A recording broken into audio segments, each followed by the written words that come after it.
Comment les bactéries, virus et champignons ont aidé à l'évolution des êtres vivants. Les bactéries, grâce à leur ADN, ont le pouvoir de modifier les êtres vivants. Ces cellules ont une structure bien plus simple que les cellules végétales et animales. En matière génétique, l'ADN d'une bactérie est libre dans le cytoplasme et est beaucoup plus facile d'accès que celui d'une cellule animale ou végétale qui est située dans son noyau et dans ses organites. Deux supports de l'information génétique dans les bactéries existent. Le chromosome bactérien, qui lui est indispensable à la vie de la cellule, et le plasmide, qui lui est secondaire. Lorsqu'une bactérie numéro 1 meurt, son matériel génétique peut être récupéré par une autre bactérie numéro 2. Ce qui fait qu'une bactérie numéro 2, inoffensive initialement, peut devenir dangereuse en récupérant une partie de l'ADN de la bactérie numéro 1 qui, elle, était létale. Ce transfert de l'ADN est appelé la transformation. Un autre phénomène existe et est appelé la conjugaison et se produit entre deux bactéries vivantes. C'est un échange d'ADN qui se fait par l'intermédiaire d'un pont plasmique. L'origine du matériel génétique donné peut être plasmidique ou chromosomique. Lorsque c'est le plasmide qui est transféré, le processus est simple. L'ADN d'une bactérie est répliqué et la copie est donnée à une autre bactérie. Dans d'autres cas, certaines bactéries sont capables de transférer des gènes de leur ADN plasmidique à des cellules végétales ou animales.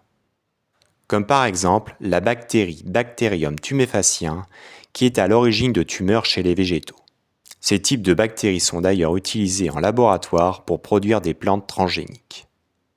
Tous ces phénomènes de transfert d'ADN d'une cellule à une autre sont appelés par les scientifiques les transferts horizontaux.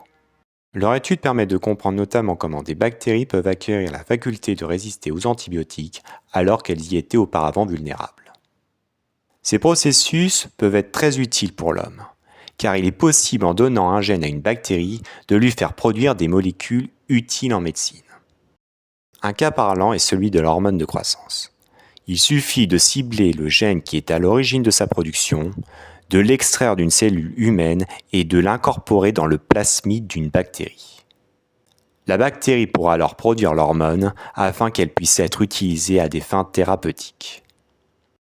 Un autre phénomène qui permet de comprendre à quel point les bactéries ont eu un impact dans l'évolution des êtres vivants est le cas de l'endosymbiose. Comme nous le savons, les cellules eucaryotes possèdent des organites appelés mitochondries et chloroplastes. On a constaté que ces organites et les bactéries avaient des ressemblances. Une taille similaire, soit entre 1 et 10 microns, que leurs membranes étaient presque identiques et que les organites au cours de la mitose se divisent par scissiparité tout comme les bactéries. Ceci nous permet d'admettre que les bactéries sont les ancêtres des mitochondries et des chloroplastes et qu'au cours de l'évolution, des bactéries se sont intégrées à la structure des cellules eucaryotes. Une autre caractéristique qui permet de constater la similarité entre les organites et les bactéries est le fait que leur ADN est libre et n'est pas contenu dans un noyau. Au cours de l'évolution, les mitochondries et les chloroplastes ont perdu de 95% à 99% de leur matériel génétique. En effet, les gènes des organites ont été transférés à l'ADN du noyau, qui est lui-même à l'origine de la production des molécules dont les mitochondries et les chloroplastes ont besoin. Les changements introduits par les bactéries sur d'autres organismes sont transmis à la descendance par transfert cette fois-ci vertical. Et on parle d'hérédité cytoplasmique lorsque l'ADN transmis à la descendance est situé dans un plasmide ou dans un organite.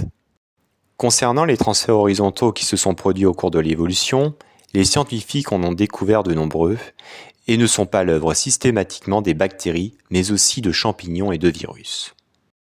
On a pu remarquer que des bactéries ont permis à des cnidaires de produire des toxines, de permettre à des nématodes de produire de la vitamine B et de parasiter des plantes, et que des champignons ont donné la possibilité à des insectes et des arachnides de produire des caroténoïdes qui sont des pigments.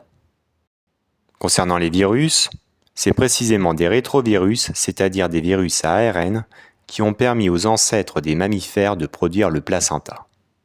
Enfin, lorsque l'on se focalise sur des séquences d'ADN précises, on peut constater qu'il y a des similitudes entre des organites du type bactéries, champignons ou virus et des espèces qui sont très évoluées.